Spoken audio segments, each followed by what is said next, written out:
del mundo que se avecina. Bienvenidos, bienvenidos a este bloque en el que estamos desgranando, ¿no?, lo que puede ser estos próximos años hacia una fecha que hemos escogido como una fecha muy bonita, ¿no? El 2033, el bimilenario de la redención de Cristo, ¿no? Y lo hacemos un poco como leitmotiv, ¿no?, pues para ir tratando distintos temas, ¿no?, que vamos desgranando con el padre Félix López. ¿Qué tal?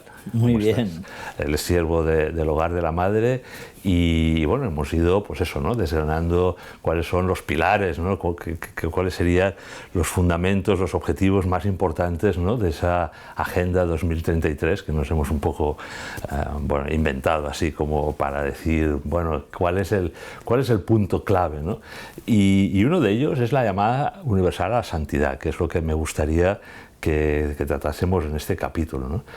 Y han sido muchos santos, pontífices, ¿no?, los que nos han recordado que bueno, santos podemos ser todos, ¿no? José María Escrivá de Balaguer, ¿no?, era uno de estoy loquito y además quiero ser santo y tienes que ser santo, ¿no?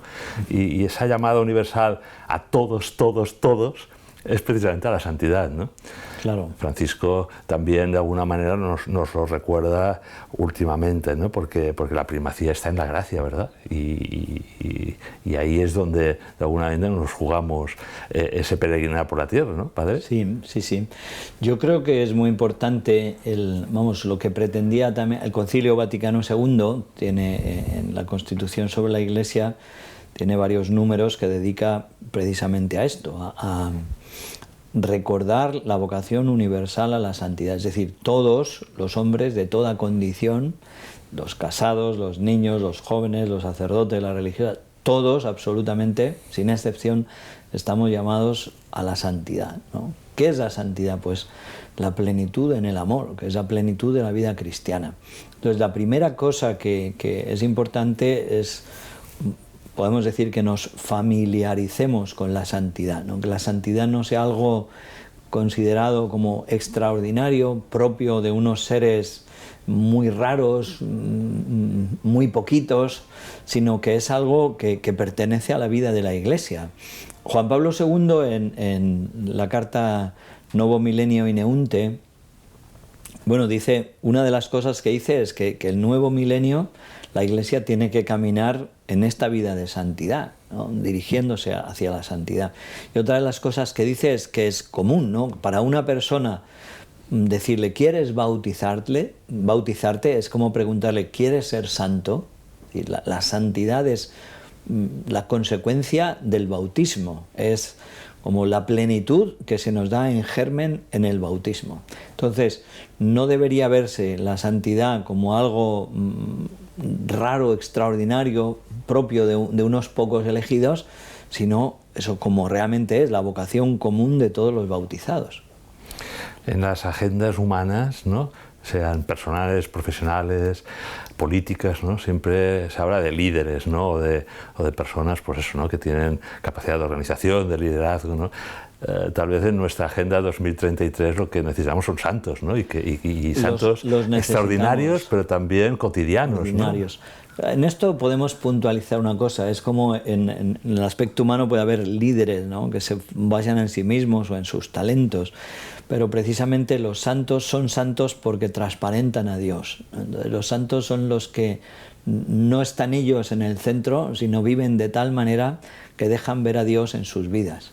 Por eso permiten que Dios trabaje a través de ellos, ¿no? Podemos decir, los santos son transparencia de Dios.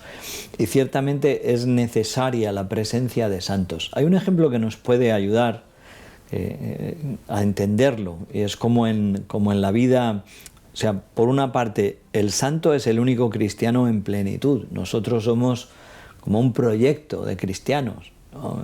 El padre Iraburu, José María Iraburu, pues, que fue mi profesor de teología espiritual, lo explicaba con una rosa. Decía, una rosa en plenitud es una rosa abierta, con los pétalos, ¿no?, aterciopelados, con olor. Dice, un capullito de rosa es un capullo, es una rosa en potencia, pero no es una rosa plenamente. Entonces, los santos son la rosa plenamente desarrollada, y es a lo que todos nosotros debemos tender. Entonces, él explica también con otro ejemplo que igual que en una familia, pues hay un niño el niño que es pues un hombre en potencia, pero que necesita desarrollarse. Entonces, si al niño tú le pones delante el plato de macarrones, pues coge los macarrones con la mano y se los mete a la boca y se pone la cara llena de tomate. Entonces, ¿qué necesita? Una persona adulta a su lado que le vaya enseñando y que le vaya educando para que pueda llegar a ser hombre. Entonces, la presencia de los santos dentro de la Iglesia tiene también esa misión, ¿no?, de ver en ellos esa plenitud cristiana, esa vida de santidad, esa vida plena con los dones del Espíritu Santo que nos ayuda a nosotros a aprender. Y aquí, pues otra de las consecuencias es el conocer a los santos, ¿verdad? A veces es triste que muchos cristianos, a veces los jóvenes, se saben de memoria la alineación del Real Madrid o del Barcelona, pero son completamente ignorantes en lo que es la vida de la Iglesia, la historia de la Iglesia, la vida de los santos, y que son interesantísimas, ¿verdad? Porque son eso, los hijos más grandes, los más escogidos, y cuando uno los conoce, bueno, pues primero ganas de imitarlos, pero el reconocerlos como amigos, ¿no?, como cercanos, ¿eh?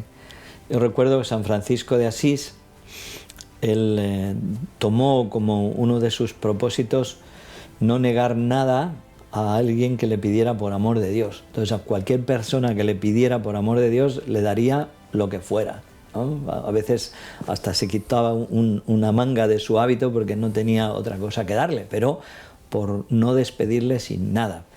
Entonces yo siempre me gusta pensar, pues si este hombre cuando estaba en la tierra y no tenía, daba lo poco que tenía, ahora que está en el cielo y que puede dar y que puede alcanzar, pues cuánto dará, ¿no?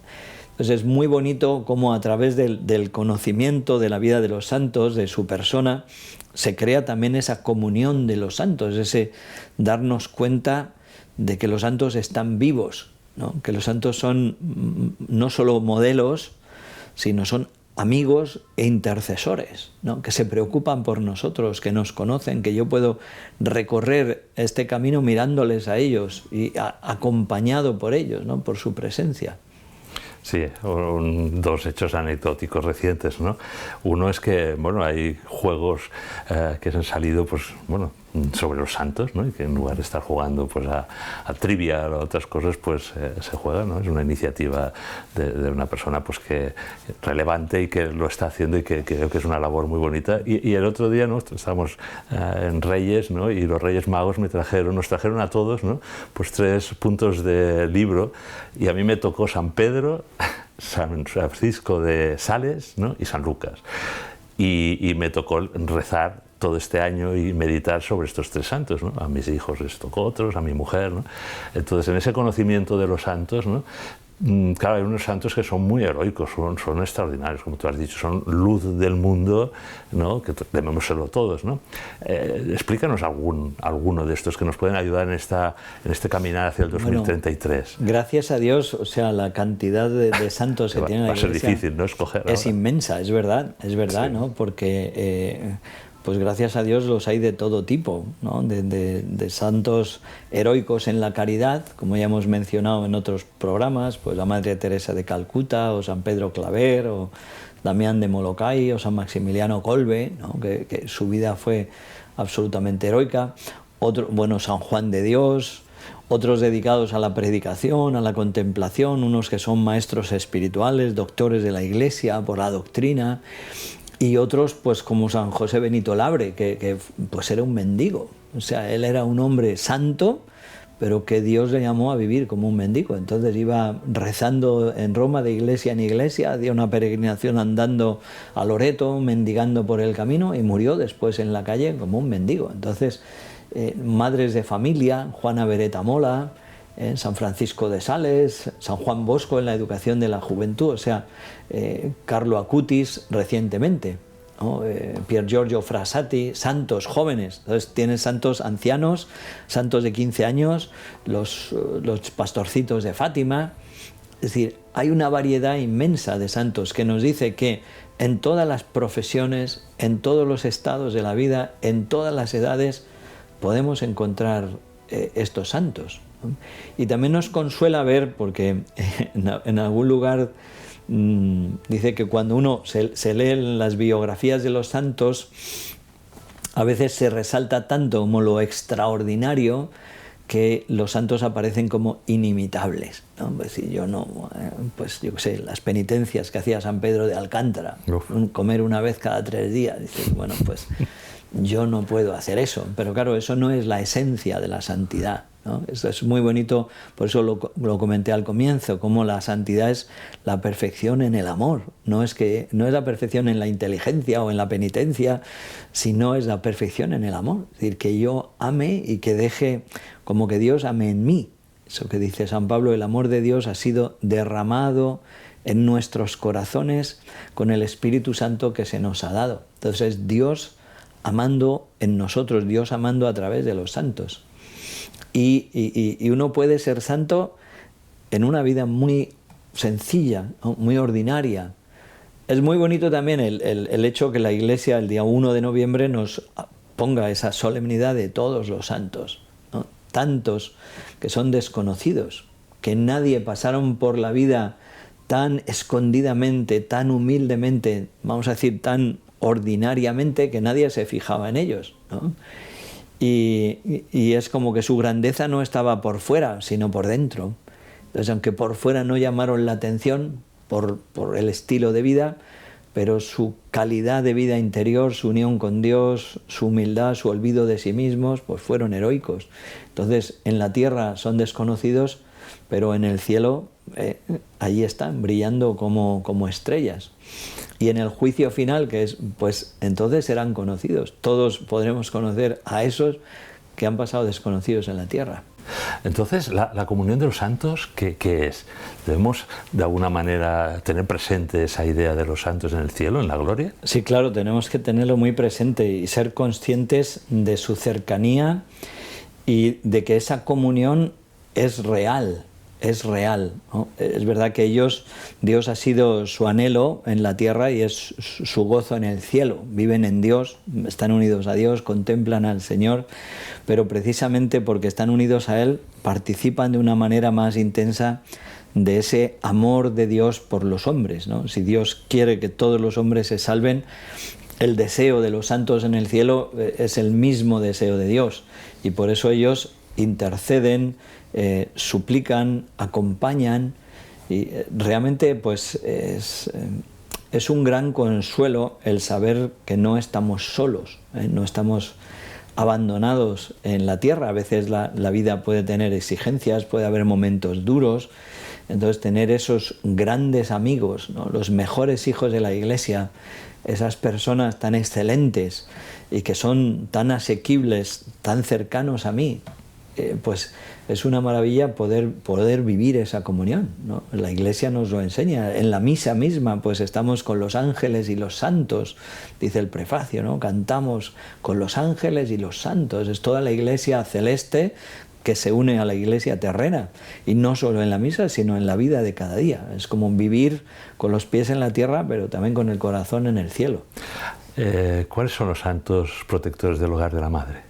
Uy, vaya examen. No sé si me acordaré de todos, pero bueno, en primer lugar, sí, San José, Santa Teresa de Jesús, San Juan de la Cruz, San Pedro de Alcántara, Santo Domingo de Guzmán, Santa Teresa de Lisieux. ¿Y alguno que, con el carisma del hogar que hemos comentado, y comentamos algún trazo especial de alguno de ellos, ¿no? que enlace muy bien para explicar el carisma del hogar? Pues bueno, Santa Teresa y San Juan de la Cruz, que son de los patronos principales, nos hablan de la oración, el tipo de oración carmelitana, porque el hogar de la Madre tiene una espiritualidad carmelitana, ¿no? Entonces, el modo de oración carmelitano, el buscar la unión con Dios y también el cultivar como esa vida interior que hace de nosotros santuarios de Dios, ¿no? El vivir hacia adentro, el cultivar esa unión con Dios para que después el apostolado pueda ser fecundo. Estamos en tiempos complicados, convulsos, difíciles, ¿no? Cuando hablamos de las agendas humanas, pues todos son pesimistas, no sé si nos llevan a la esperanza. Hay una cosa que se llama el colapso ecológico, todo es apocalíptico, ¿no? Y bueno, eso lo hemos vivido en la historia, ¿no? En la historia de la humanidad, en diversos momentos históricos, ¿no? Y parece como que en esos momentos históricos de gran dificultad, ¿no? Además de una gran efusión del Espíritu Santo, y precisamente por ella, seguramente, ¿no? Hay como una eclosión de santos, ¿no? Yo no sé si estamos también al inicio o viviendo ya, pues eso, ¿no? Una sequedad, un desierto, ¿no? En lo humano, pero en cambio pues una santidad, unos modos de vivir los cristianos, ¿no? que descubren realmente pues esa llamada universal a la santidad en lo cotidiano, en lo ordinario, ¿no? Todos, ¿no? Si tú vives y ves, ¿no? Con tu experiencia, ¿no? Tratando a muchísima gente, que realmente pues en tiempos difíciles hay mayor efusión de santos, ¿no? Es una experiencia de la historia de la Iglesia. Y reformadores algunos. También, pero claro, los reformadores, los reformadores auténticos son los que se reforman a sí mismos, porque los reformadores falsos quieren reformar a otros sin reformarse ellos. Por eso los reformadores verdaderos son los santos. Y en los tiempos de crisis, de dificultad, pues ha habido en el siglo IV el arrianismo. Bueno, pues allí surgen santos, ¿no? San Atanasio de Alejandría. Después, siempre que hay momentos de crisis, de dificultad, por guerras, por persecuciones del Estado, por contiendas a veces doctrinales dentro de la misma Iglesia, toda la parte de Lutero, pues el siglo XVI, el siglo de oro español, es una floración inmensa, ¿no? De un montón de santos grandes que estuvieron todos al mismo tiempo confluyendo en el espacio, en el tiempo, y que también es bonito ver cómo se ayudaban y se reconocían unos a otros, ¿no? Con mucha humildad por su parte, pero sabían reconocer la santidad de otros. Por ejemplo, San Ignacio de Loyola tenía mucho deseo de que San Juan de Ávila entrara en la compañía de Jesús, ¿no? Se hiciera, porque él era un hombre santo y iba suscitando muchísimas vocaciones, y muchas vocaciones entraban a los jesuitas, ¿no? Pero San Ignacio decía, si el maestro Ávila viniera a la compañía, tendríamos que traerlo a hombros como el arca de la alianza, ¿no? Reconociendo la santidad. O también con San Felipe Neri, en Roma era parecido, que les enviaba muchas vocaciones, pero él no. Y decía San Ignacio, Felipe Neri es como la campana que está a la puerta y llama para que otros entren, pero él siempre se queda fuera. Bueno, pues los santos saben reconocer la santidad de otros, ¿no? Y se apoyan y se ayudan. Entonces, en estos momentos difíciles que vemos, que vivimos, pues también Dios nos da la oportunidad de vivir virtudes más intensas, ¿no? Virtudes heroicas, porque es precisamente en tiempos difíciles cuando es necesario pues un amor más grande, una esperanza más firme, ¿no? Apoyándose en el Señor y más allá, mirando más allá de lo que es la simple realidad humana, pues siempre surgen los santos, ¿verdad? Y Benedicto XVI hablaba de las minorías creativas. Claro, los laicos también, cómo participamos, cómo somos sal y levadura en este mundo, ¿no? Desde esa visión de, bueno, vamos a reagruparnos y ser mar adentro, ¿no? Que decía Juan Pablo II, ¿cómo lanzarnos a eso? Bueno, ¿no? Cuando hablamos de minorías creativas, a mí lo que me viene a la cabeza es sobre todo una apertura al Espíritu Santo, ¿no? El Espíritu, veni creator spiritus, ¿no? Ven Espíritu creador. Para que algo pueda ser creativo según Dios, tiene que haber una apertura y una fidelidad grande al Espíritu Santo. Entonces esas minorías, o generalmente minorías, porque claro, la exigencia de amor, de olvido de sí mismo, pues a veces no es compartida por muchos, ¿no? Pero que haya grupos que se abran completamente al Espíritu Santo, a la acción de Dios, que sepan como escuchar, que sepan sí leer los signos de los tiempos, pero con Dios y desde Dios, ¿no? ¿Qué nos está diciendo, qué nos está pidiendo el Señor, qué es necesario en este momento de crisis, qué necesita el mundo, la historia, para volver a Dios? Entonces, esas minorías tienen que tener esa fidelidad al Espíritu Santo, porque también es verdad, no hay santidad sin el Espíritu Santo. El único santo verdaderamente es Dios, ¿no? Y es el único que puede comunicar su santidad al hombre cuando el hombre pues quiere, se fía de él, se entrega y se deja transformar por su gracia. Decíamos en otro capítulo que en la agenda humana, esta del 2030, pues habla de los objetivos de desarrollo sostenible, ¿no? Y que en cambio tal vez en esta agenda 2033, ¿no?, más que sostenible, deberíamos hablar de sentirnos sostenidos, ¿no?, sostenidos por Dios, ¿no?, y de unos objetivos de renovación espiritual, ¿no?, de esa renovación que no sé si se produce también en grupos de renovación carismática, ¿no?, católica, en esas nuevas, en esos movimientos, ¿no?, del Espíritu Santo, retiros, seminarios en vida del Espíritu, ¿verdad? ¿Tú crees que eso, en estos momentos de tanta confusión, de tanta tribulación, ¿no?, es la difusión extraordinaria que nos comentas? O sea, ciertamente Dios está siempre con su corazón abierto, ¿no?, derramando su gracia, su amor, su misericordia sobre el mundo. Y precisamente quizá por la oscuridad exterior, la oscuridad social, ¿no?, muchos hombres se vuelven hacia Dios, ¿no?, porque están teniendo también la experiencia de vacío, de que por aquí no es, ¿no?, de que el mundo camina hacia un sinsentido muy grande. Y pues en esa búsqueda de sentido muchas personas se vuelven hacia Dios y participan en retiros, participan en iniciativas, pues porque ya no ven salida por ningún sitio y se vuelven hacia Dios. Y ahí es donde pues vuelven a recuperar la luz y la esperanza y el sentido. Entonces la misma situación de crisis, de oscuridad, pues para algunos se está convirtiendo en un camino de salvación. Y ciertamente el Señor está siempre, como digo, con su corazón abierto.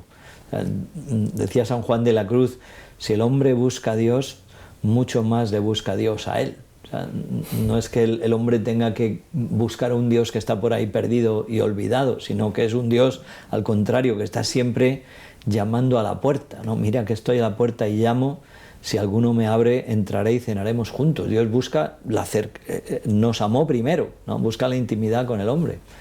Pero el hombre a veces está tan perdido, tan ocupado, que no escucha a Dios, no sigue a Dios, no ve a Dios. Vamos terminando el capítulo, ¿no? El tiempo ya ves que pasa rápido, muy deprisa, bueno, ¿no?